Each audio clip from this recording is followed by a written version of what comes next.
வணக்கம் சார். வணக்கம். இப்போ எலெக்ஷன்ல நம்ம இறுதி கட்டத்தையே நெருங்கிட்டோம். இன்னைக்கு சாயங்காலத்தோட பரப்புரையெல்லாம் முடியுது. எலெக்ஷனுக்கு இன்னும் ஒரு 2வது நாள் எலெக்ஷன் வந்துருச்சு.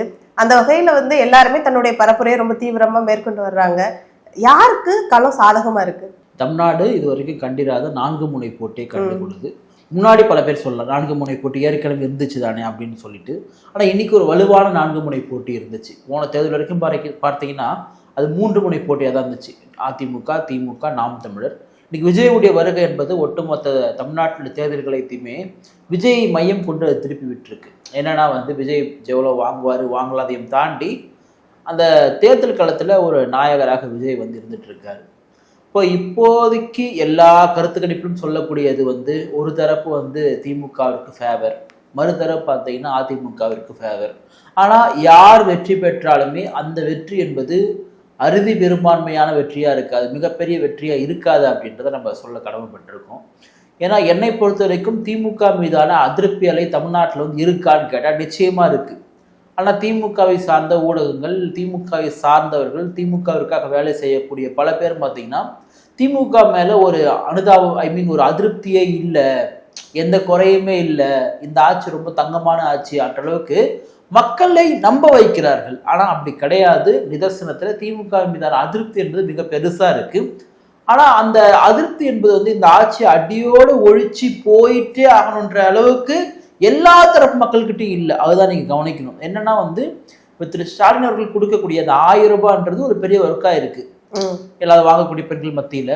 அதே போல் இங்கே இங்கே இருக்கக்கூடிய பெண்களுக்கு கல்லூரி மாணவிகளுக்கு கொடுத்தது, அப்புறம் இவங்க கொடுத்த அந்த தங்க செல்வ புதல் சொல்லக்கூடிய அந்த திட்டங்கள் சிலவற்றை ஆண்களுக்கு கொடுத்ததுமே ஒர்க்காக இருக்குது. 2வது இந்த மகளிருக்கு கொடுத்தாங்க இல்லையா உரிமை தொகை, அது பெருசாக ஒர்க்காக இருக்குது.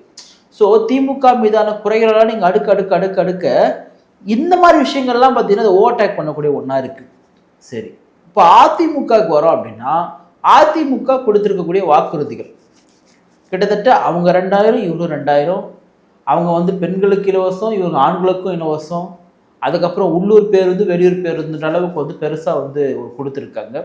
ஆனால் என்னன்னா நீங்கள் இது கவனிச்சு பார்த்தீங்கன்னா தேர்தல் வாக்குறுதிகள் ஒரு காலத்தில் இப்போ நானும் ரொம்ப சின்ன பையனாக இருக்கும்போது பார்த்தீங்கன்னா திரு கருணாநிதி அவர்கள் கலர் டிவி கொடுக்க போறாரு அப்படின்னு சொன்னது பெரிய அளவில் அது சக்ஸஸ் ஆச்சு. அந்த விஷயம், அந்த கலர் டிவி கொடுக்குறாங்கன்ற விஷயம் ஏன் சக்ஸஸ் ஆச்சுன்னா அன்றைய காலத்தில் எல்லாருக்கிட்டையும் டிவி இல்லை. ஈவன் டிவி வச்சுக்கலாம், வாங்கலாம், ஆனால் அது சாதாரண இன்னைக்கு ஃபோன் வாங்குறோம்ல அந்த அளவுக்கு டிவி அப்போ வரல. அப்போ இந்த எல்லா வீட்டுக்கும் டிவி அப்படின்றது பெரிய அளவில் சக்ஸஸ் ஆச்சு. அது திரு கருணாநிதி ஆட்சிக்கு வரதுக்கு மிக முக்கியமான காரணமாச்சு அந்த கலைஞர் டிவி அப்படின்ற விஷயம். அதே போல் அம்மையார் ஜெயலலிதா அவர்கள் கொடுத்த அந்த மிக்சி, ஃபேனு, இந்த மாதிரி விஷயங்கள் பார்த்தா அந்த கிரைண்டரு, இது பார்த்தீங்கன்னா பெருசாக ஒர்க் ஆச்சு. ஏன்னு கேட்டால் எல்லா தரப்பு மக்கள்கிட்ட அது போய் சென்றடையலை. அதுதான் உங்களுக்கு விஷயம். ஆனால் இன்னைக்கு இருக்கக்கூடிய சூழலில் ஃப்ரிட்ஜு எல்லா தரப்பு மக்கள்கிட்ட இருக்கான்னு கேட்டால் இருக்குது. 97 விழுக்காடு எல்லாருக்கிட்டையுமே ஃப்ரிட்ஜ் வந்திருக்கு. கிட்டத்தட்ட ஒரு 90 கூட வச்சுங்க, 97 ரொம்ப அதிகமாக சொன்னால் கூட ஒரு 90 விழுக்காடு இவங்க சொல்லக்கூடிய அந்த குடும்ப அட்டைதாரர்கள் எடுத்துங்களேன், குடும்ப அட்டைதாரர்ல 90 விழுக்காட்டுக்கு எல்லாருக்குமே ஃப்ரிட்ஜ் இருக்கு. ஃப்ரிட்ஜ் இல்லாமலாம் இல்லை, அது சின்ன ஃப்ரிட்ஜோ பெரிய ஃப்ரிட்ஜோ ஏதோ ஃப்ரிட்ஜ் வச்சிருக்காங்க. ஆனா கிராமப்புறங்கள்ல எல்லாம் இது நல்ல வரவேற்பு தானே. இல்ல கிராமப்புறங்கள்ல நீங்க ஃப்ரிட்ஜ் இப்ப நீங்க ஒரு கிராமத்துல இருந்து வரீங்க, உங்க வீட்ல ஃப்ரிட்ஜ் இல்லையா?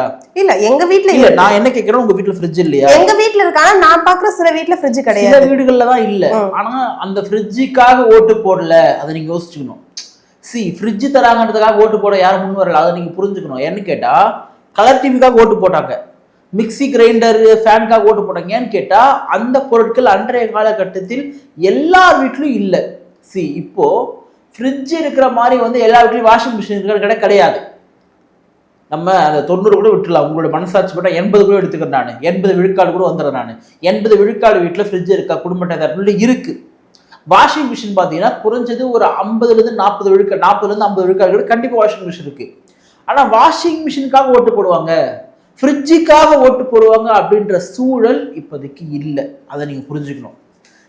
இந்த பக்கம் பாருங்க, நீங்க இவர் ஸ்டாலின் என்ன பண்றாரு, நான் கூப்பன் தரேன், 8000 ரூபாய் கூப்பன் தரேன், 8000 ரூபாய் கூப்பன் கொடுத்தா என்ன வேணும் வாங்கிக்கலாம். எப்படி என்ன வேணும் வாங்க முடியும்? ஃப்ரிட்ஜ் எவ்வளோங்க? நான் ஒரு 2 ஃப்ரிட்ஜ் ஒரு கடையில் கேட்டு வரேன், எவ்வளோ ஃப்ரிட்ஜ் ஸ்டார்டிங்னா 15000 அப்படின்றாங்க.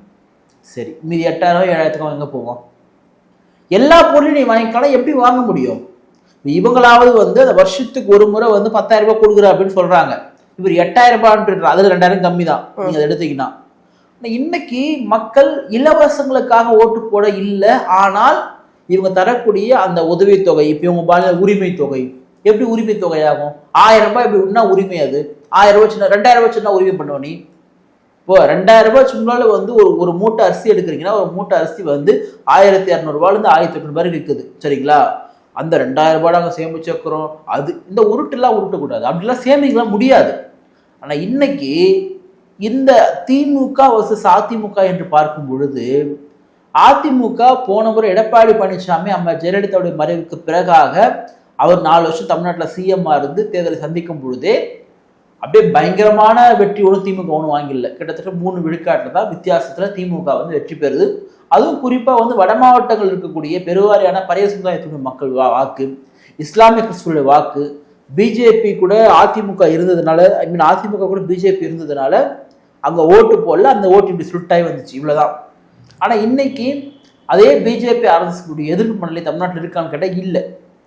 அப்படி இல்லாத சமயத்தில் வந்து திருப்பியும் அதே ஒர்க்கு பிஜேபி ஆர்எஸ் பாஜக ஆர்எஸ்எஸ் உள்ள வந்துடும்னா அது ஒர்க் அவுட் ஆகலை. இப்போ போன முறையே வந்து 4 பேர் வந்துட்டாங்க, இந்த முறையை திருப்பி அதை நீங்கள் கொண்டு வந்தால் ஒர்க் அவுட் ஆகாது அப்படின்னு ஒன்று இருக்குது. பட் இப்போதைக்கு என்னை பொறுத்த வரைக்கும் இவங்க சொல்லக்கூடிய, இப்போ குறிப்பாக ஒரு பிரபலமான ஊடகம் கூட வந்து திமுகவிற்கு 94 அதிமுகவுக்கு வந்து 92 போட்டு 95 ஒரு 3-4 தொகுதி வித்தியாசத்தில் போட்டு மீதி தொகுதிகள்லாம் வந்து ஈடுபறி டிவிக்கு 2, அதாவது அந்த பெரம்பூர் திருச்சி கிழக்க மென்ஷன் பண்ணி போட்டு வச்சிருந்தாங்க. ஆனால் என்னை பொறுத்த வரைக்கும் இப்போ நான் சார்ந்திருக்கக்கூடிய மாவட்டம் இந்த பகுதிகளிலே பார்த்தீங்கன்னா அதிமுக ஒரு பெரிய அளவிலான வெற்றி பெறுவதற்கான வாய்ப்பு இருக்கு. இப்போ வட மாவட்டங்களில் திமுக தான் அதிகமாக வெற்றி பெறும். ஏன்னு கேட்டால் அண்ணன் திரும்ப திமுக கூட்டணியில் இருக்காரு, இந்த பக்கம் திமுக தான் செல்வாக்கு இருக்கு. ஏன்னா அந்த திருவள்ளூர், சென்னை, காஞ்சிபுரம்லாம் திமுக அதிகமாக ரோல் பண்ணக்கூடிய இடம்னு சொல்லிட்டு பார்க்கும்பொழுது, இப்போ நான் சார்ந்த இருக்கக்கூடிய திருத்தணி தொகுதியில் யார் லீடிங் இருக்காங்கன்னா அங்கே கண்டிப்பாக அதிமுக தான் வெற்றி பெறுவதற்கு வாய்ப்பு அதிகமாக இருக்குது. பக்கத்தில் அரக்கோணத்தில் அதிமுக தான் வெற்றி பெறுவதற்கு வாய்ப்பு அதிகமாக இருக்குது. இந்த பக்கம் நீங்கள் வேலூர் மாவட்டம், ராணிப்பேட்டை மாவட்டம்லாம் வந்தால் கூட பல இடங்களில் அதிமுக வந்து வெற்றி பெறுவதற்கு வாய்ப்பு அதிகமாக இருக்குது. அப்போ இங்கே இப்படின்றப்போ தென் மாவட்டங்களில் குறிப்பாக இந்த கொங்கு மண்டலங்களில் அதிமுக ரொம்ப ஸ்ட்ராங்காக இருக்கக்கூடிய ஒரு இடம். ஏன்னா அதே கொங்கு பகுதியை சார்ந்தவர் தான் எடப்பாடி பழனிசாமி, அவர் சார்ந்த சமுதாயம் கொங்கு பகுதியில் அதிகம். ஸோ தன் சமூகத்திலிருந்து ஒருத்தர் வந்து சிஎம் ஆக போகிறாங்கன்னா ஓட்டு போடுவாங்க. அது வந்து ஒரு என்ன சொல்கிறது, அந்த சாதிய எண்ணம் வந்து என்ன நம்ம ப்ளஸ்ஸா அவங்க அப்படி பார்த்துப்போம். நம்ம இந்த எலெக்ஷன்ல மட்டும் சப்போர்ட்டிவா இருக்கு, போன எலெக்ஷன்லயுமே அது கை கொடுக்கல தானே? கை கொடுத்துருக்கு. போன முறை நாங்க வெற்றி பெற்றிருக்காங்க. இல்ல வெற்றி பெற்றிருக்காரு, நீங்க சிஎம் போஸ்டிங் சொல்றீங்களா, அதை வச்சு சொல்றேன். அந்த மக்கள் அப்போதைக்கு சப்போர்ட் சொல்றேன். இந்த முறை வந்து என்னன்னா, நீங்க கேட்கறது சரியான கேள்விதான். பிஜேபி இருக்கிற ஒரு காரணத்துக்காக தான் இஸ்லாமியருடைய வாக்கும் கிறிஸ்துவருடைய வாக்கும் அதிமுக வரல. இன்னைக்கு பெரும்பான்மையான கிறிஸ்துவருடைய வாக்கு, கிறிஸ்தவத்தினுடைய மத போதகர்கள் திமுக கிட்ட விலை போயிருக்காங்க. நான் அதை சொல்ல வரல, சரிங்களா? அவங்களோட இதுக்காக போறாங்க, ரைட். இஸ்லாமிய சார்ந்தவர்களும் போறாங்க, இஸ்லாமியர்களோ கிறிஸ்தவர்களோ அந்த மத போதகர்கள் திமுக கிட்ட விலை போய் அவங்க ஆதரவு தெரிவிக்கிறாங்க. அப்படியே ஒன்றும் ஆதரவு தெரிவிக்க அப்படியே பயங்கரமா தண்ணி அப்படிலாம் கிடையாது. ஆனா கிறிஸ்தவ மக்கள் இருக்காங்க இல்லையா, இந்த கிறிஸ்தவ மக்கள் பெரும்பான்மையான மக்கள் விஜய் ஆதரிக்கிறாங்க. ஏன்னு கேட்டா ஜோசப் விஜய். அதை நீங்க தப்புலாம் சொல்ல முடியாது. ஏன்னு கேட்டா நீ திமுக என்ன பண்ணி இந்த பிஜேபி அரசு வச்சுதான் வந்து பூச்சாண்டி காமிச்சிருந்த கிறிஸ்தவர்கள் இஸ்லாமியர்கள் ஆபத்துன்னு. விஜய் என்ன பண்ண தானே ஒரு கிறிஸ்தவன்றப்ப உனக்கே நான் ஓட்டு போறேன், விஜய் போட்டு போறேன் அப்படின்ற அந்த மைண்ட் செட் இருக்கா இருக்கு. கிறிஸ்தவ மத போதகர்களோ இஸ்லாமிய மத போதகர்களோ திமுக கிட்ட வேலை போயிருக்கலாம், ஓட்டு உங்களுக்கு வாங்கி தரோம். இப்போ போய் பார்க்குறாங்க, என்ன அறிவாலயத்துக்கு இவங்க போறாங்க, அந்தந்த ஜமாத் டைசிஸ்க்கு இவங்க வராங்க, அவங்களாம் அப்படி சால்வ் போடுறாங்க. பட் கிரவுண்ட் லெவலில் வந்து அப்படி ஒர்க் ஆகலை, அதை நீங்கள் புரிஞ்சுக்கணும். ஸோ நீங்கள் திமுக அதிமுக என்று பார்க்கும் பொழுது இந்த 2 பேருக்குமான வெற்றி வாய்ப்பில் வந்து ஈக்குவலாக வந்தாலுமே கூட என்னுடைய ஒரு கணிப்பின்படி இந்த திமுக எதிர்ப்பு மனநிலை, பட்டியல் சமூக மக்களுக்கு எதிராக திமுக என்னென்ன பண்ணிருக்கு, இஸ்லாமிய கிறிஸ்துவ மக்களுக்கு எதிராக திமுக என்னென்ன பண்ணிருக்கு, பெண்களுக்கு தமிழ்நாட்டில் பாதுகாப்பு இருக்கா, சரி திமுக சொன்ன வாக்குறுதியெல்லாம் திமுக நிறைவேற்றி இருக்கா அப்படின்ற விஷயங்கள்லாம் மக்கள் புரிஞ்சுக்கிட்டாங்கன்னா அந்த எதிர்ப்பு வாக்கு என்பது அதிமுகவின் பக்கம் வரும். ஏன்னா காலங்காலமாக ஒருத்தர் திமுக அதிமுகவை சூஸ் பண்ணக்கூடியவங்க கண்ணுக்கு நாம் தமிழர் டிவிக்கு அப்போ தெரியாது. இவங்க போட்டால் ஸ்டாலின் வர போறாரு, அங்கே போட்டால் எடப்பாடி வர போறாரு. அப்போ வந்து அவன் உதயசூரியனுக்கு போது லெட்டலையை வந்து அடுத்துறான் அப்படின்னா அது அதிமுகவிற்கு வலு சேர்க்கும். ஸோ ஆட்சி மாற்றத்தை விரும்பக்கூடியவர்கள் இந்த பக்கம் வந்து நான் சொல்லக்கூடியது நாம் தமிழர் கட்சியுடைய கொள்கையோ விஜயோடைய வருகையோ ஏற்காதவர்கள், அந்த விஷயத்துக்கு நான் அப்புறமா வரேன். நான் அப்படி வரக்கூடியவர்கள் ரெட்டலைக்கு அழுத்தினா அப்போ அதிமுக ஆட்சிக்கு வருவதற்கான வாய்ப்பு ரொம்பவே அதிகமாக இருக்குது. பட் ஆட்சிக்கு வந்தாலுமே கூட அது மிகப்பெரிய வெற்றி அப்படின்னு சொல்ல முடியாது. ஏன்னா கிரவுண்ட் லெவலில் வந்து இந்த திமுக எதிர்ப்பு என்பது பெருசாக ஒர்க் அவுட் ஆகாமல் இருக்கு. ஏன்னா அவங்களுக்கு தெரியல, இவ்வளோ வாக்குறுதிகள் சொன்னாங்களே நிறைவேற்றுறாங்களா இல்லையே, நீட்டை ஒழிப்புன்னு சொன்னாங்களே ஒழிச்சாங்களா இல்லையே, இது போல பல விஷயங்கள்லாம் இருக்குது. பட் இது ஒர்க் ஆகலை. இப்போ நீங்கள் பாருங்கள், இந்த எலெக்ஷனில் எங்கேயாவது நீங்கள் நீட் பற்றி யாருன்னா பேசி பார்த்தீங்களா? பேச மாட்டாங்க. ஏன்னு கேட்டால் இப்போ இருக்கிற சூழல் நீட்டை ஒழிக்க முடியாது. கல்வி மாநில பட்டியலில் இல்லை, அது கன்கரண்ட் லிஸ்ட்டில் இருக்குது. கன்கரண்ட் லிஸ்ட் இருக்கக்கூடியதில் சென்ட்ரல் கவர்மெண்ட் தான் அதிக பவர். நீ ஸ்டேட் வந்து சொல்லிக்கலாம், அவ்வளோதான். அதை நீ கொண்டு வருன்ற வாக்குறுதி யாரும் கொடுக்கல. ஐ திங்க் விஜய் உட்பட அண்ட் சீமான் உட்பட அதை பற்றி பேசியிருக்காங்க. பட் அதிமுக திமுக அதை பற்றி பேசலன்னு நினைக்கிறேன் நான். திமுக பேசியிருந்தாலுமே அது ஏமாற்றுன்னு நினைக்கிறேன். ஏன்னா நீ ஆட்சியில் இல்லை, பிஜேபி கூட நீ இருக்கிறியா, நீ மறைமுகமா இருக்கிற, அதை கேட்கல. அது வந்து வேற அண்டர் கிரவுண்ட் டீலிங், அது வேற. நேரடியாக பிஜேபி எதிர்க்கிறீங்களா, அது இருக்கு இல்லையா, அதனால அது ஒர்க் அவுட் ஆகாது.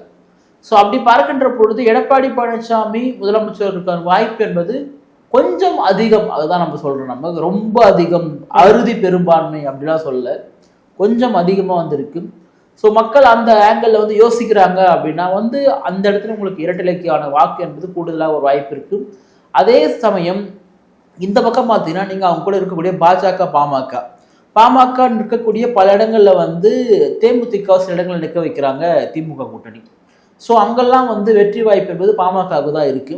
ஸோ பாமக ஓட்டு போடக்கூடிய பாமக தான் ஓட்டு போட போறான். ரெண்டாவது பாமக கூட இந்த அப்பா மகன் சண்டை என்பது ராமதாஸ் அவர்கள் வந்து பாமக சௌமியா அன்புமணியோட பேர் மென்ஷன் பண்ணியே நீங்க சௌமியா அன்புமணிக்கு ஓட்டு போடாதீங்க, பாமக நிற்கிற 18 இடத்துல தோக்கடிங்க அப்படின்றாரு. பட் அது ஒர்க் அவுட் ஆகுது. ஏன்னு கேட்டா திரு ராமதாஸ் அவருடைய குரலை வன்னியர்கள் பாமகவை சார்ந்தவர்கள் ஒரு பொருட்படுத்துவது கிடையாது. அவர்கள் தங்களுக்கான தலைவராக அன்புமணியை தான் பாக்குறாங்க. அது ஒர்க் அவுட் ஆகாது. எனக்கு தெரிஞ்சு ராமதாசருடைய எண்ணம் நிறைவேறக்கூடாது, இதை பார்த்து திமுக சந்தோஷப்படக்கூடாது என்பதற்காகவே கூடுதலாக பாமகவிற்கு வாக்களிப்பார்கள் நான் பாக்குறேன். ஏன்னா அவங்க அப்படிதான் நினைப்பாங்கன்னு ஒரு புரிதல் அடிப்படையில் நான் சொல்றேன் இல்லையா. ஸோ அதனாலதான் இப்போ கடந்த எலெக்ஷன்ல எல்லாம் 3 முனை போட்டி தான். அங்க வந்து சீமான் அவர்கள் வந்து அகேன்ஸ்டா வந்து நின்றுக்கு இருந்தாங்க. இப்போ பார்த்தா விஜய் அவர்களுமே வந்துட்டாங்க. இப்போ விஜய் வருகையினால சீமானுக்கு எதுவும் ஆபத்து இருக்கா? சீமான் அவர்களுக்கு இந்த வட்டம் வாக்கு அப்படிங்கிறது எவ்வளவு அதிகமா இருக்கு? நாம் தமிழ் கட்சி ரொம்ப நிதானமா ரொம்ப ஆழமா வளர்ந்துட்டு வராங்க. அப்படி வளர்ந்துதான் இன்னைக்கு யாரோட தயவும் இல்லாம 8.2 விழுக்காடு எடுத்து ஒரு அங்கீகரிக்கப்பட்ட ஒரு கட்சியாகும். அதுவும் தமிழ் தேசியம் என்ற கருத்தியல் பேசக்கூடிய ஒரு கட்சி தமிழ்நாட்டில் வந்து அங்கீகரிக்கப்பட்ட கட்சியாக மாறிதான் முதல் முறை. திராவிடம்லாம் பேசி வந்திருக்காங்க, பெரியார்லாம் பேசி வந்திருக்காங்க, தமிழ் தேசியம் பேசி வராங்க. ரெண்டாவது அவங்கெல்லாம் வந்ததுக்கு காரணம் வந்து அவங்க மட்டும் கிடையாது, கூட்டணி. விஜயகாந்த் முதல் முறையா வந்தாரு, பின் அதிமுகவோடு இணக்கமாயிட்டு அவங்க கிட்ட எதிர்ப்பாயிட்டு அது மாதிரி போயிட்டாரு. ஆனா உங்களுக்கு அந்த சீமான் உடைய அந்த growth அப்படின்றது ரொம்ப நிதானமா இருந்தாலும் அது ஆழமா இருக்கு அப்படின்னு புரிஞ்சுக்க முடியுது. ஸோ நமக்கு என்ன அப்படின்னா சில விஷயங்களை நாம் தமிழ் கட்சி கொஞ்சம் காம்ப்ரமைஸ் பண்ணியிருந்தா அது அவங்க கட்சி அவங்க முடிவு, சீமானுடைய முடிவு. அவருக்கு அறிவுரை சொல்வதற்கு கேட்ட அரசியல் நமக்கு கிடையாது. இருந்தாலும் ஒரு சஜஷனாக சொல்கிறேன், ரொம்ப சூப்பரான ஒரு விஷயத்தை சீமான் பண்ணியிருந்தார் அப்படின்னா இன்னைக்கு நாம் தமிழ் கட்சி பல எம்எல்ஏ இருந்திருக்கும். கிட்டத்தட்ட சீமான் ஒரு துணை முதலமைச்சர் அளவுக்கு போயிருக்கலாம். சொல்றது அவங்க இப்போ இதை நம்ம சொன்னோம்னா அதுக்காக நாம் தமிழ் கட்சி ஆரம்பிக்கப்படல அப்படின்னு கூட சொல்லலாம். பட் ரியாலிட்டி நான் சொல்றேன், ரொம்ப குறுகிய காலத்தில் வளர்ச்சி பெறுவதற்கான சும்மா ஒரு சஜஷன் தான் சொல்றேன். ஒருவேளை அதிமுகவோட நாம் தமிழ் கட்சி இணைந்திருந்தால் இன்னைக்கு அதிமுக ஆளும் கட்சி, மிகப்பெரிய வெற்றி. இல்லை இப்படி எடுத்துங்க, அது எப்படி திராவிட கட்சியோடு இணைய முடியும்? அவங்கெல்லாம் அவங்களுடைய கரங்கள் எல்லாம் வந்து அண்ணா சொல்றாரு இல்லையா, ஒரு வேட்பாளருடைய கையும் தூக்கி இந்த இவங்களுடைய கையெல்லாம் பாருங்க, தன் தாயின் மரபில் இருந்த கலந்த பால் போல எவ்வளவு வெண்மையா பரிசுத்தமா இருக்கு. ஆனா அதிமுக கை அப்படி இருக்காது, அத்தனையும் ஊழல் எல்லாமே ரைட் ஓகே. பட் விஜயோட போயிருக்கலாம். ஆனா விஜய் வைக்கக்கூடிய அந்த கொள்கை கோட்பாடு பெரியார் உட்பட விஷயங்கள் அப்படியே டோட்டலா நேரெதிரானது இந்த பக்கம் நாம் தமிழ் கட்சிக்கு.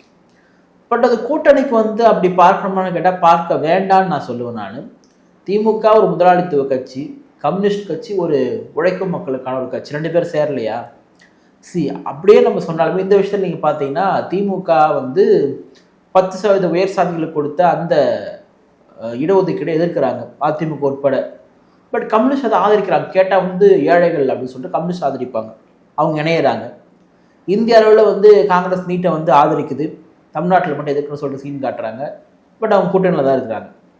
இது போல் நீங்கள் வெற்றி பெற வேண்டும் என்று சொன்னால் விஜய் ஒன்றும் அவ்வளவு மோசமானவர் கிடையாது. திமுக அதிமுகவை கம்பேர் பண்ணும்போது தனிப்பட்ட வாழ்க்கையெல்லாம் விட்டுருவோம், அவர் செய்யக்கூடிய சில செயல்பாடெல்லாம் விட்டுருவோம். அதை விட்டுட்டு பார்த்தீங்கன்னா விஜய்க்குமே மக்களுக்கு நல்லது பண்ணணுன்ற எண்ணம் இருக்குது, நம்ம அதை இல்லை அப்படின்னு சொல்ல முடியாது. ஸோ அப்படி வந்து தமிழ்நாட்டினுடைய அரசியலில் இப்போதைக்கு வந்து அவங்கள ஊழல் குற்றச்சாட்டோ மக்களுக்கு எதிரானதோ நீங்கள் சொல்ற முடியாது. சில விஷயங்களை வந்து தவிர்த்து இருந்தால், அப்படிப்பட்ட நபருடன் சீமான் வந்து இணைந்திருந்தால் இன்றைக்கு அது எதிர்கட்சியாகவும் மாறி இருக்கலாம், ஆளுங்கட்சியாகவும் மாறி இருக்கலாம். நான் உடனே ஆளுங்கட்சியாக மாறிடுவாங்கன்னு சொல்ல மாட்டேன், அவ்வளோ சீக்கிரம்லாம் ஒரு புரட்சி என்றது நிகழாது. அப்படி ஒரு நிகழ்ந்த வரலாறும் கிடையாது. இப்போ எம்ஜிஆர் நடந்துச்சும் கிடையாது, எம்ஜிஆர் ஆல்ரெடி எம்எல்ஏ. நீங்க சொன்ன மாதிரி அவங்க 2 பேரும் இணைஞ்சாங்கன்னா சிஎம் போஸ்டிங்க்கு வந்து ரொம்ப இல்ல. அண்ணன் சீமான் விஜய் அவர்கள் சந்திப்பு வந்து நடந்தது, பேசினார்கள், எல்லாமே உண்மைதான். நான் என்ன சொல்றேன், அப்ப நீங்க டிக்ளேர் பண்ண வேண்டிய அவசியம் அது கிடையாதுன்னு சொல்றேன். அதை அப்புறம் பாத்துக்கலாம். பட் நீங்க சொல்றது கரெக்ட் தான், அது 2 பேருமே ஒத்துக்க மாட்டாங்க. இப்போ நான் தான் சிஎம் சொல்லிட்டு சொன்னா சீமான் அண்ணன் சொன்னா விஜய் ஒத்துக்க மாட்டாரு, விஜய் சொன்னா சீமான் ஒத்துக்க மாட்டாரு. இந்தியா கூட்டணி மாதிரி தான். இப்ப இந்தியா கூட்டணி ஒவ்வொரு முறையும் தேர்தல் சந்திக்கும் போது பிரதமர் யாருன்னே சொல்ல மாட்டாங்க, யாருன்னே சொல்லாம சந்திக்கிறாங்க. தேர்தல் யாரும் ஓட்டு போடுவான், நீ யாருன்னே சொல்ல மாட்ட. இப்ப யார்தான் மோடி, இப்ப யார் தான் பூனைக்கு மணி கட்டுறது அப்படின்ற மாதிரி மோடி எதிர்க்கக்கூடிய அந்த கேண்டிடேட் யார் அப்படின்னு ஒண்ணு இருக்கு இல்லையா? அப்போ அதை நீங்க சொல்லாமே தேர்தல் சந்திக்கிறீங்கன்னா யார் ஓட்டு போடும்? அது ஒரு ஓட்டு போடுறதுக்கான அந்த வாய்ப்பு வசதிகள் கொஞ்சம் குறைக்குது. பட் இவங்க என்ன பார்ப்பாங்கன்னா, நமக்கு இந்த சொல்றது தயக்கமும் கிடையாது, நடக்க போறதா சொல்ல போறேன். நான் தமிழக வெற்றி கழகம் தான் ஒரு 3rd place வர போறாங்க வாக்கு சதவீதத்தில். சில இடங்கள்ல 2ஆம் இடம் பெறுவதற்கும் வாய்ப்பு இருக்கு. அப்படி இருக்கும் பொழுது டிவி கிட்ட நினைக்கணும் வந்து சீமான் என்னதான் ஒரு அரசியல் கட்சி வச்சிருந்தாலுமே கூட ஒரு பாப்புலாரிட்டி ஓட் பேங்க்ல நம்ம தான் அதிகமா இருக்கும், நம்ம ஏன் வந்து விட்டு கொடுக்கணும் அப்படின்றத டிவிக்கு தரப்பு நினைக்கலாம். இந்த பக்கம் நாம் தமிழர் கட்சி நேற்று வந்தவொடனே நான் இது வரைக்குமே கட்சி வச்சுட்டு இருக்கேன், அவன் தயவு இல்லாம நான் வந்து பண்ணிட்டு இருக்கேன். எதை வச்சு அவங்க சொல்றீங்க அவங்க 3ஆவது இடத்துக்கு வருவாங்க அப்படின்னு பார்க்கும்போது சீமான் அவர்கள் போன பிரச்சாரம் எல்லா இடத்துலயுமே நீ ஓட்டு போட்டா போடு, போடாட்டா போ அப்படின்னு சொல்லி அவர் பேச்சிலேயே பாதி மக்கள் கவர்ந்துட்டு இப்ப எனக்கு தெரிஞ்சுமே ரொம்ப பேர் நான் சீமான் ஓட்டு போட போறேன் அப்படிங்கிற மாதிரி சொல்லிட்டு தான் இருக்காங்க. சீமானுக்கு வந்து தமிழக வெற்றி கழகத்தால் ஓட்டு குறையும் நான் சொல்ல மாட்டேன். ஏன்னா தமிழக வெற்றி கழகத்தினுடைய மூளையை கொண்டவர்கள் நாம் தமிழர் கட்சி வாக்களிக்கிறது கிடையாது. நாம் தமிழர் கட்சி ஓட்டு போறணும், குறைந்தபட்ச அரசியல் தெளிவு, இங்க என்ன ஆட்சி மாற்றம் நடக்கணும், தமிழ் தேசியம்னா என்ன, மேதகனா யாரு, ஈழம்னா என்ன, இந்த புரிதல்லாம் குறைந்தபட்சம் இருக்கிறவங்க தான் நாம் தமிழர் கட்சி ஓட்டு போடுறாங்க. விஜய் கட்சிக்கு போட வேண்டும் நினைக்கக்கூடியவர்கள் பெரும்பான்மையானவர்கள் அந்த ஒரு கிரேஸ், பாப்புலாரிட்டி, சரி வேற யாருன்னா ஓட்டு போது விஜய்க்கு போடலாம் அப்படின்னு நினைக்கக்கூடியது தான். அப்படி நினைக்கக்கூடிய கூட்டம் தான் தமிழ்நாட்டில் அதிகம். கொள்கை கோட்பாடு உள்ள கூட்டத்தை விட கொள்கை கோட்பாடு இல்லாத கூட்டம் தான் தமிழ்நாட்டில் அதிகம். நீங்கள் பெரியார் மண், திராவிட மண், அண்ணா மண்லாம் உறுப்பினருமே கூட அந்த மண்ணில் யாரும் தெரியாது. நீங்கள் என்ன அந்த பக்கம் அறிவாளத்திலையும் பெரியார் தொழிலும் பேசுங்க, அது அவ்வளோதான், பெருசாலாம் அப்படிலாம் கிடையாது. ஸோ அப்படி பார்க்கின்ற பொழுது உங்களுக்கு விஜயுடைய கட்சிக்கு அதிகமான வாக்குகள் வருவதற்கான வாய்ப்புகள் ரொம்ப அதிகம். சில பேர் கோவம் கூட வரலாம், பட் நான் அந்த ரியாலிட்டியை வந்து சொல்கிறேன். ஏன்னா நாம் தமிழ் கட்சிக்கு சறுக்கும் நான் சொல்ல, பட் விஜய் கூடுதலான வாக்குகள் வாங்குவார்னு நினைக்கிறேன். ஏன்னா அந்த கூட்டம்லாம் எனக்கு அதுதான் வந்து வலியுறுத்துது. கூட்டம்லாம் ஓட்டா மாறிடுமான்னு கேட்டால் மாறி இருக்கு, மாறலாம், மாறும்னு நினைக்கிறேன் நான். ஏன்னா அவ்வளோ பேருமே நீங்கள் விஜய் அவர்கள் மேலே பாருங்கள், இந்த கரூர் இஷ்யூ வந்தப்போ விஜயுடைய அரசியலே முடிஞ்சு போயிருக்கணும், ஒன்றுமே நடக்கலை. மக்கள் அதை பற்றி இன்ன வரைக்கும் விஜய் தாங்க அக்யூஸ்டு, விஜய் தாங்க குற்றவாளி சொல்லிட்டு பொதுமக்கள் பெருசா யாரும் பேசல. அவங்க நான் கட்சிக்காரனை விட்டுருங்க, நீங்க பொதுமக்களே சரி இல்ல, பொதுமக்களுமே அவங்களுக்கு மேல தப்பு இல்லை அப்படின்னு தான் சொல்லிக்கிட்டு இருக்கோம். அந்த ஒரு பேச்சு. 2வது, இன்னைக்கும் விஜய் போகக்கூடிய எல்லா இடங்களிலுமே பார்த்தீங்கன்னா கூட்டம் மிகப்பெரிய அளவில் அலைமோதுகின்றது. அந்த கூட்டம்லாம் ஏன் ஓட்டா மாறாதுன்னு ஒரு கேள்வி இருக்கு இல்லையா? ஸோ அப்படி மாறும் பொழுது நிச்சயமா அது விஜய்க்கு சாதகமாக முடியும். பட் விஜய் வந்து ஆளுங்கட்சியாக வருவார், எதிர்கட்சி வருவார் அப்படிலாம் நான் சொல்லலை. ஆளுங்கட்சி எதிர்கட்சி என்பது இன்றைக்கும் திமுக தான் அந்த காம்படிஷன் வந்து இருக்கிறாங்க. சில விஷயங்களை காம்ப்ரமைஸ் வந்து பண்ணியிருந்தா, நாம் தமிழும் டிவிக்கும் பண்ணியிருந்தா அவங்க ஆளுங்கட்சியாகவும் எதிர்கட்சியாக வந்திருக்கலாம். உடனே ஆளுங்கட்சியாக இருக்கிற வாய்ப்பு இருக்குது ரொம்ப குறைவு. இவங்க ஒரு 8 சரி 10-12 வச்சுக்கலாம், அவர் ஒரு 15 கூட உங்களுக்கு 25 விழுக்காடு வருது. வெற்றி பெறுவதற்கு குறைந்தபட்சம் 35 விழுக்காடாக தேவைப்படுது. அது வந்து இப்போதைக்கு உடனே கிடைக்காது. விஜய் ஒரு கட்சி சொல்லலாம் நான் 25 30 அப்படிலாம் கிடையாது. அவ்வளோலாம் வந்து உங்களுக்கு அப்படியே ஸ்வைப்லாம் பண்ண முடியாது. வாங்குங்க, ஒரு 10 விழுக்காட்டுக்கு மேலே வாங்குங்க, 12 விழுக்காட்டுக்கு மேலே வாங்குங்க. அது வாங்குவதற்கான திறன் வந்து இருக்குது. ஒட்டுமொத்தமாக ஒரே அடியாக ஸ்வைப் பண்ணுருவாங்க அப்படின்னு கேட்டால் அதுக்கான வாய்ப்பு வந்து கிடையாது தான். ஸோ அப்படி பார்க்கின்ற பொழுது நான் எதுக்காக சொல்கிறேன்னா, நாம் தமிழர் கட்சி இந்த விஷயத்தை வந்து பண்ணியிருந்தா அவர் கண்டிப்பாக ஜெயிச்சிருக்கலாம். கூட்டணி நான் தான் சொல்கிறேன், அதிமுக இப்போ திராவிட கட்சியோட கூட்டணி இல்லை, அது ஓகே தான். பட் உங்களுக்கு ரியாலிட்டியில் தேவைப்படுது. இப்போ அதிமுக ஒழிக்கணும்னா எப்படி ஒழிக்க முடியும்? அண்ணன் சொல்கிற மாதிரி வந்து பேயை ஒழிக்கணும்னா ஒரு தேவதையால் தான் ஒழிக்க முடியும். சாத்தானை கூட்டு ஒழிக்க முடியாது. அந்த பேய் பிசாசு ரைட், எல்லாமே ரைட் தான். பட் கிரவுண்ட் அப்படியே இருக்கு. அப்போ தமிழ்நாட்டு மக்கள் இன்னும் ஒரு 10 வருஷம் 5 வருஷம் திமுகவுடைய ஆட்சி கடந்து இருக்கணுமா? அப்படிதான் இருக்க முடியும். இப்போ திமுக சொல்றல, திமுக மேல இவ்வளோ விமர்சனங்கள் இருந்தாலுமே கூட கிரவுண்ட்ல உள்ள அது வந்து ஃப்ரீ பஸ்லயும் 1000 ரூபாயும் காம்ப்ரமைஸ் ஆகி முடிஞ்சிடுது. ஸோ அப்படி உங்களுக்கு ஒழிக்கணும் அப்படின்னா இணைஞ்சு ஒழிச்சிருக்கணும். ரெண்டாவது, இப்போ நீங்க விஜய் பத்தி பார்க்கணும் அப்படின்னா, விஜய் வந்து அதிமுகவோட இணைவதற்கான முயற்சியெல்லாம் இருந்துச்சு. மூத்த பத்திரிகையாளர் ஐயநாதன்லாம் குறிப்பிட்டது அதுதான். பேச்சுவார்த்தைலாம் போச்சு. அப்படி போயிருந்தா இன்னைக்கு திமுக ஆட்சியை விட்டு எப்போ போயிட்டு இருக்கோம். டெஃபினட்டாக அதிமுக ஆட்சிக்கு வந்திருக்கும். அதிமுகவுடைய ஓட் பேங்க்கும் டிவிகேவுடைய ஓட் பேங்க்கும் இணைஞ்சாலே போதுமானது திமுக வீட்டுக்கு அனுப்புறதுக்கு. பாஜக கூட தேவையில்லை. அப்போ பாஜக இருந்தால் தானே நீங்கள் வரமாட்டீங்க விஜய். நீங்கள் இப்போ பாஜக வந்து இல்லாமல் எடப்பாடி பழனிசாமி நம்பினார். முதல்ல பாஜக சேர்க்கறதுக்கு முன்னாடி விஜய் வந்துடுவார் சொல்லி நம்பினார். அதுக்கான பேச்சுவார்த்தைலாம் போச்சு. அப்புறம் வந்து அது சரி செட் ஆகலை. அதுக்குள்ள சிபிஐ ரைடு, அது இது ஜனநாயக நிகழ்ச்சி, இவ்வளோ விஷயங்கள் போயிடுச்சு. பிஜேபி உள்ளே வந்துடுச்சு. அதன் பிறகு விஜய் வந்து போகவும் முடியாது. பட் விஜய் போயிருந்தால், விஜயெல்லாம் போயிருக்கலாம், தப்பு கிடையாது. ஏன்னா விஜய் இப்படி விஜய் போயிட்டு அப்புறம் எப்படா முதலமைச்சர்? எப்போ அப்படிலாம் முதலமைச்சர்லாம் உடனே எப்படிப்பா ஆக முடியும்? நீ இப்போ இந்த பக்கம் எடுத்துக்கிறாங்க பவன் கல்யாண் இப்படி தான் பண்ணாரு. இப்போ போய் துணை முதலமைச்சரா இல்லையா? சிரஞ்சீவிலாம் வந்து இதை விட பெரிய மாசம் சொல்றாங்க. இப்போ கட்சி இணைச்சிட்டு போயிட்டாரு. ஸோ அப்படிப்பட்டவங்களாம் இருக்காங்க. நம்ம கமலஹாசன் அவர்கள் இவ்வளோ பெரிய மாசம் நம்ம சொல்ல மாட்டோம். அரசியல் மாசு கிடையாது, சினிமாவில் பெரிய நட்சத்திரம். நீங்கள் அரசியல் அப்படி கிடையாது. அரசியல் திரு கமலஹாசன் வாங்க சொல்லி யாரும் கூப்பிடல. ரஜினி அவர்களை கூப்பிட்டாங்க, விஜய் அவர்களை கூப்பிட்டாங்க, விஜயகாந்த் அவர்களை கூப்பிட்டாங்க. பட் கமலஹாசன் அவர்களை அப்படி கூப்பிடல. ஸோ அந்த வகையில் விஜய் இதை பண்ணியிருந்தால், அதிமுகவோடு இணைந்திருந்தால் நிச்சயமாக வெற்றி பெற்றிருப்பார். அப்போ எடப்பாடி பழனிசாமி உங்களுக்கு துணை முதலமைச்சர் கொடுத்துருப்பாங்க. இல்லைன்னா நீங்கள் எதிர்கட்சியாக வாங்க. நீங்கள் அடுத்த வருஷம் நீங்கள் அடுத்த எலெக்ஷனில் நீங்கள் வந்து போட்டி போட்டு ஆளுங்கட்சியாக மாறுங்க. உங்கள் இலக்குன்றது ஒன்று 26லே சிஎம் கிடையாதுல்ல. நீங்கள் சொல்லிக்கலாங்க. கிரவுண்டுன்றது விஜய்க்கு தெரியும். விஜய் என்ன அவ்வளோ அரசியல் தெரியவில்லாத இருப்பாரு, அவருக்கும் தெரியும் கிரவுண்டு பற்றி. சரி, அடுத்த முறை டார்கெட் அப்படின்றது பண்ணுங்க. அடுத்த முறை ஜெயிச்சுட்டு போங்க. விஜயகாந்த் பண்ண மாதிரி பண்ணுங்க. அப்படி கூட பண்ண முடியலையே. ஆனால் இது வந்து எனக்கு என்னன்னா வந்து எல்லாருமே சேர்ந்து திமுகவிற்கு சாதகமாக போய் முடிக்க போகிறாங்கன்னு ஒரு பெரிய டவுட் இருக்குது எனக்கு. அதிமுக பாஜக கூட்டணி என்பது வெற்றி பெறுவதற்கு வாய்ப்புள்ள கூட்டணியா என்று சொன்னால் ஒரு 2 விழுக்காடு கம்மியாக இருக்குது தொகுதிகள் ரீதியாக நீங்கள் பார்த்தீங்கன்னா. பட் விஜய் சேர்ந்திருந்தாருன்னா அந்த நிலைமையை வேற அப்படியே மாறி இருக்கும். அப்படி அவர் சேராமல் போயிட்டாரு. அது விஜய் தான் சரி பண்ணியிருக்கணும். இப்போ எல்லாமே முடிஞ்சதுக்கப்புறம் என்ன பண்ணுறது? இப்போ அண்ணன் சீமான் வந்து எல்லா தொகுதியிலும் வேட்பாளர்களை போட வேலை செய்ய ஆரம்பிச்சிட்டாரு. அது விஜய் வந்து வந்திருந்தா அது மாறி இருக்கும். பட் என்னை பொறுத்தவரைக்கும் விஜய் இறங்கி வரணும். சீமான் இறங்கி வரதோடு விஜய் இறங்கி வரணும். ஏன்னு கேட்டால் அவர் உங்களோட அரசியல் அனுபவம் உள்ளவருங்க.